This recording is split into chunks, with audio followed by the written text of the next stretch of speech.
नमस्कार दोस्तों, आप सब ने पारस पत्थर की कहानी तो सुनी ही होगी। ऐसा पत्थर जिसे किसी भी चीज से अगर छुआ तो वो चीज सोने की हो जाती थी। इंग्लिश में इसे फिलोसोफर स्टोन भी कहते हैं। हमारे यहाँ सत्यजीत रे ने पारस पत्थर नाम की एक फिल्म बनाई थी, तो हॉलीवुड ने Harry Potter and the philosopher stone बनाई। दुनिया के हर कोने में हजारों किस्से फेमस है पारस पत्थर को लेकर, लेकिन आज तक वो मिला किसी को भी नहीं है। 1669 में हेनिंग ब्रैंड नाम के एक जर्मन साइंटिस्ट ने सोचा अगर ऐसी कोई चीज है पर किसी को मिल तो नहीं रही है तो क्यों ना उसको बना दिया जाए। तो दोस्तों, हेनिंग के पारस पत्थर की इस बात पर कि वो खोजना चालू कर रहे हैं एक नई टेक्निक के साथ, राउंड मत करना, आखिरकार वो साइंटिस्ट थे। तो हुआ यूं कि उन्होंने करीबन 4000 लीटर यूरिन को 2 हफ्ते तक उबाला। उसे उन्हें मिला एक तार जैसा मटेरियल, जिसे उन्होंने रेत और चारकोल के साथ मिलाकर अपने शीशे के फर्नेस में आखिरी दम तक गर्म किया। फिर हुआ चमत्कार। घंटों की मेहनत के बाद सफेद रंग की भाप निकली जो फर्नेस के किनारे में बूंद बनकर चिपकी। ये बूंदें घंटों तक किसी रोशनी की तरह चमकने लगी।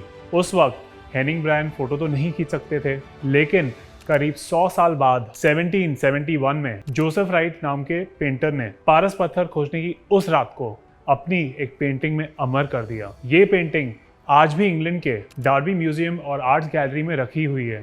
अब सवाल ये उठता है कि क्या हेनिंग ने उस चमकने वाली चीज से पारस पत्थर बना लिया था? इतने किस्मत वाले तो वो नहीं रहे होंगे, पर हाँ, दुनिया में एक नए एलिमेंट की साइंटिफिक डिस्कवरी करने वाले वो पहले इंसान जरूर बन गए। सोना, लोहा वगैरह पहले से तो थे, मगर ऐसा नहीं कि कोई एक इंसान ने उसे डिस्कवर किया हो। और इस नए एलिमेंट का नाम उन्होंने रखा फॉस्फोरस, जो कि लिया गया ग्रीक वर्ड फॉस्फोरॉस से, जिसका मतलब होता है रोशनी देने वाला। अब आप सोच रहे होंगे कि फिटनेस की बात करते हुए एकदम से आज मैं पारस पत्थर पे कैसे पहुंच गया, या यूं कह सकते हैं फॉस्फोरस तक पहुंच गया। फॉस्फोरस भले ही पारस पत्थर बनकर किसी भी चीज को सोने में कन्वर्ट ना करे, मगर हमारे शरीर को अंदर से सोने की तरह चमकते हुए रखने के लिए फॉस्फोरस बहुत ही जरूरी मिनरल होता है। तो आइए अब जानते हैं इस मैजिक मिनरल के बारे में।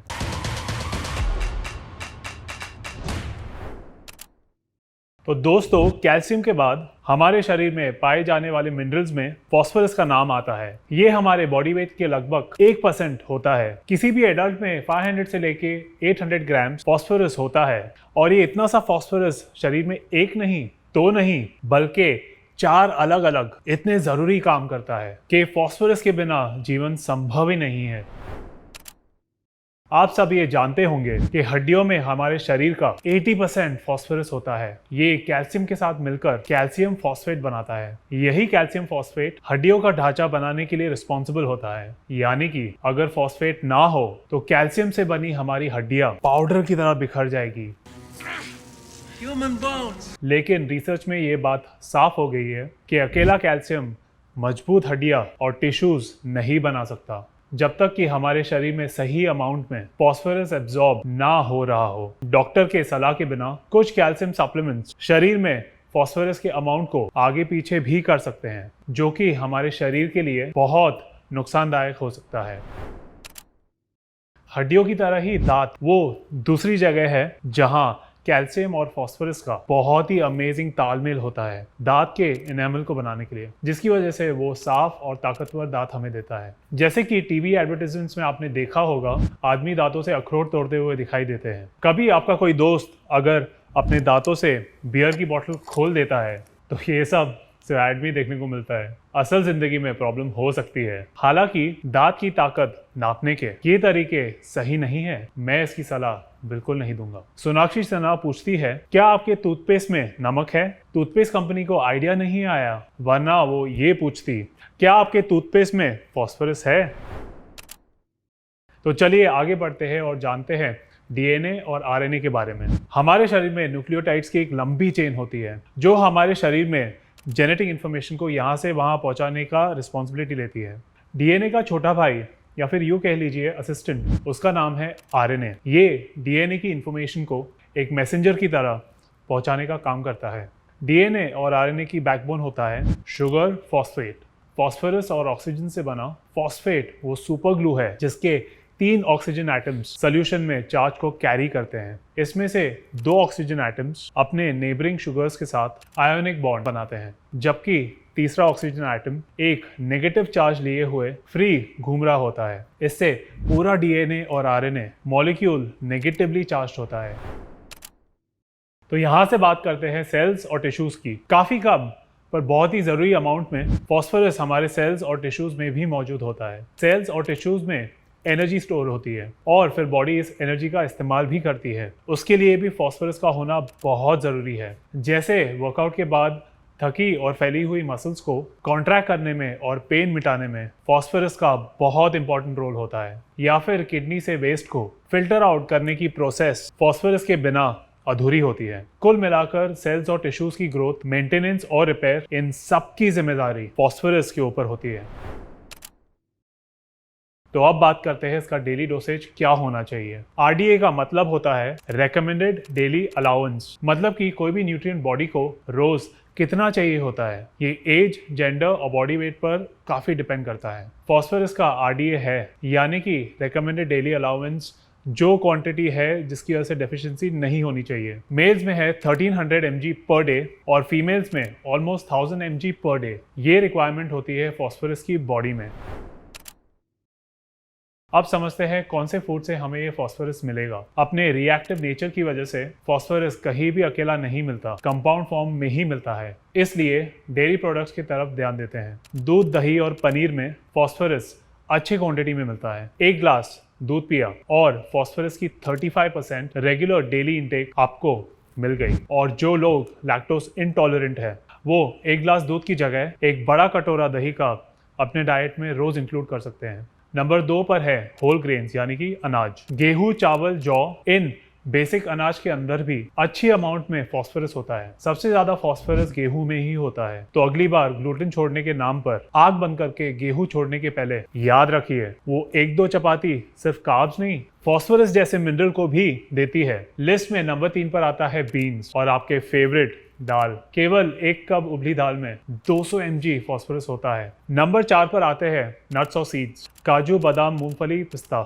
जैसे नट्स खाने से आपको फॉस्फोरस मिलता है। साथ ही ऐसे मंचिंग करते हुए आप अपने फॉस्फोरस की जरूरत को पूरा कर सकते हैं। तो अपने मिड मील स्नैकिंग के टाइम पर चिवड़े को छोड़कर नट्स से भरे हुए आलमंड्स, मूंगफली, पिस्ता, इन नट्स को ध्यान में रखिए। 5वां और आखिरी नंबर है नॉनवेज फूड, जैसे कि chicken, Turkey, beef, sea food. इन सब में फॉस्फोरस की अच्छी मात्रा होती है। 140 ग्राम चिकन आपको 300 mg फॉस्फोरस देता है, यानी कि आपके डेली नीड को पूरा करने के लिए तकरीबन 25% यहाँ से ही आ गया। इन सब के साथ आपको जानकर खुशी होगी और हैरानी भी होगी कि दुनिया में सबसे ज्यादा पी जाने वाली ड्रिंक, उसमें भी फॉस्फोरस होता है। नहीं, मैं आपके कोल्ड ड्रिंक और शराब की बात नहीं कर रहा हूँ। मैं बात कर रहा हूँ सबसे जरूरी ड्रिंक की। जी हाँ, यानी कि पानी।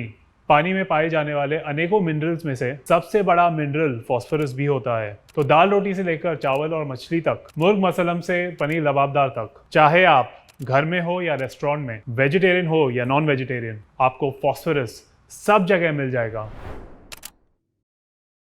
अब थोड़ा बात करते हैं effects of change of phosphorus levels in our body. अब आपके मन में सवाल आ रहा होगा, अगर फॉस्फोरस इतनी चीज़ों में आराम से मिल जाता है तो उसकी कमी का खतरा होना ही नहीं चाहिए। जी हाँ, आप बिल्कुल सही सोच रहे हैं। हमारे डेली लाइफ में हमारे फॉस्फोरस लेवल्स कम होने की बजाय उसके बढ़ जाने से ज़्यादा खतरा हो सकता है। तो चलिए पहले छोटे खतरे की बात कर लेते हैं। हाइपो मतलब कम, हाइपर मतलब ज़्यादा।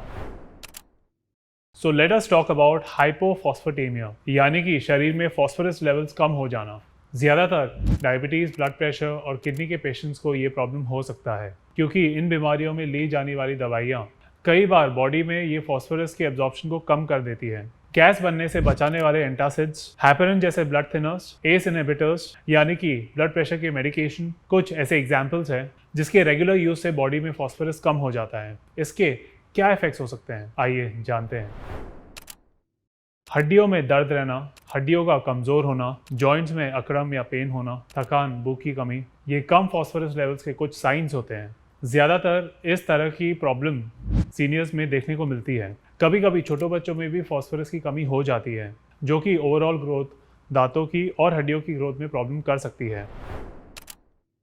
सो now let's go on to understand hyperphosphatemia. Phosphorus का शरीर में ज्यादा होना आज की दुनिया में एक बहुत ही चिंता का विषय है। एक स्टडी के अनुसार अमेरिका में करीबन 20% पॉपुलेशन फास्फोरस के ज्यादा होने से रिलेटेड बीमारियों से परेशान है। आइए जानते हैं बॉडी में फास्फोरस कैसे बढ़ जाता है। अब तक मैंने आपको फास्फोरस देने वाली जो खाने की चीजें बताई है, इन सब के अंदर होता है ऑर्गेनिक फास्फोरस यानी कि नेचुरल। हमारा असली दुश्मन है इनऑर्गेनिक फास्फोरस यानी कि ऊपर से मिलाया गया phosphorus in an unnatural form.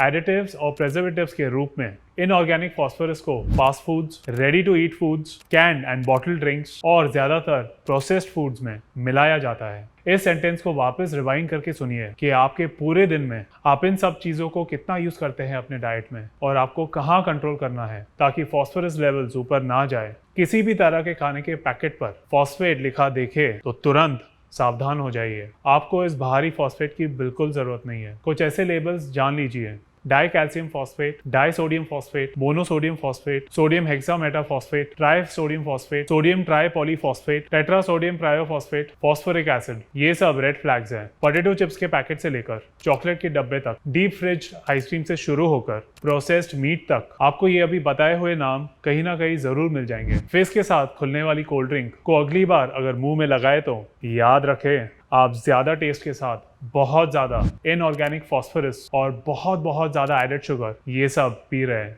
आखिर फूड इंडस्ट्री से जुड़े हुए लोग इस तरह की इनऑर्गेनिक फॉस्फेट एडिटिव खाने की चीजों में क्यों डालते हैं? इसके 4 मेन रीजंस होते हैं। आइए उसको जानते हैं। First is emulsifier. Disodium phosphate नाम का केमिकल पैक्ड खाने के अंदर एक स्टेबलाइजर का काम करता है जो खाने के तेल और पानी को जोड़कर रखता है। खाने के अंदर के फैट्स आसानी से दूसरे लिक्विड के साथ नहीं मिलते।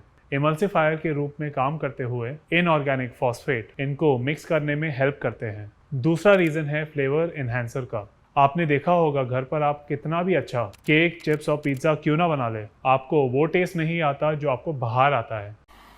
मजा नहीं आ रहा है क्योंकि इसका रीजन है हाई सोडियम फास्फोरस वाले यूज किए हुए एडिटिव्स जो हमारे टेस्ट सेंसेशंस को एम्पलीफाई कर लेते हैं। तीसरा रीजन है प्रिजर्वेटिव्स। आमतौर पर घर पर कोई भी बनाया हुआ खाना 2 या 3 दिन से ऊपर नहीं चलता, लेकिन पैकेट में बंद खाने का सामान कई महीनों तक खराब नहीं होता। तो ये जाहिर सी बात है कि नेचुरल खाने में जब तक कुछ अननेचुरल को ना मिलाया जाए ये पॉसिबल नहीं हो सकता। पहले जमाने में केवल नमक और तेल यही प्रिजर्वेटिव्स का काम करते थे, जैसे कि दादी नानी का बनाया हुआ अचार। ये अचार जो सालों चलता था, लेकिन आजकल की भागदौड़ में डाइसोडियम फॉस्फेट जैसे प्रिजर्वेटिव्स डाले जाते हैं जो कि कैन फूड्स की मेटल कैन की रस्टिंग को रोकते हैं। इनऑर्गेनिक फास्फोरस का चौथा पीएच कंट्रोल यानी कि खाने में एसिडिटी की मात्रा को कम बनाए रखना। पीएच लेवल के बढ़ने से ना केवल खाने का टेस्ट बदल जाता है मगर उसका कलर भी चेंज हो जाता है।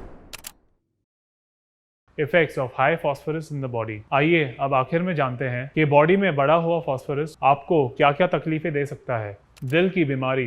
ज्यादा फॉस्फेट कैल्शियम के साथ मिलकर ब्लड वेसल्स में जमा हो जाता है और जिससे दिल की बीमारियां बढ़ सकती है। किडनी की समस्या। फॉस्फोरस हमारे गट में एब्जॉर्ब होता है, हड्डियों में स्टोर होता है और एक्स्ट्रा अमाउंट को किडनी फ्लश आउट करती है। शरीर में जितना ज्यादा फॉस्फोरस हो जाता है इसका मतलब सिंपल है, किडनी के लिए उतना ही ज्यादा काम। नेक्स्ट है बोन वीकनेस। मैंने वीडियो के शुरू में कहा था हड्डियों को बनाने में कैल्शियम और फॉस्फोरस का बहुत इंपॉर्टेंट रोल है, लेकिन ये तभी ही हो सकता है जब भी ये दोनों सही अमाउंट में एक दूसरे के साथ हो। शरीर में फॉस्फोरस लेवल्स का बढ़ना इस बैलेंस को तोड़ देता है, जिससे हड्डियां उल्टा कमजोर हो जाती है और फ्रैक्चर होने का खतरा बढ़ जाता है। उम्र का बढ़ना। क्या आप में से कोई भी जल्दी बूढ़ा होना चाहता है? नहीं ना? तो ध्यान से सुनिए। शरीर में इनऑर्गेनिक फॉस्फेट से बढ़ा हुआ फॉस्फोरस लेवल आपके सेक्स हार्मोन्स को कम कर सकता है, जिससे होती है ये सब problem: infertility, muscle wasting, skin thinning और ओवरऑल उम्र कम हो जाना। फटीग। अगली बार जब सुबह एक्सरसाइज के लिए जाना चाहे मगर उठने का मन ना करे तो समझ जाइएगा कि बढ़ा हुआ फॉस्फोरस लेवल्स है जो आपके अंदर के फटीग को आलस में बदल देता है।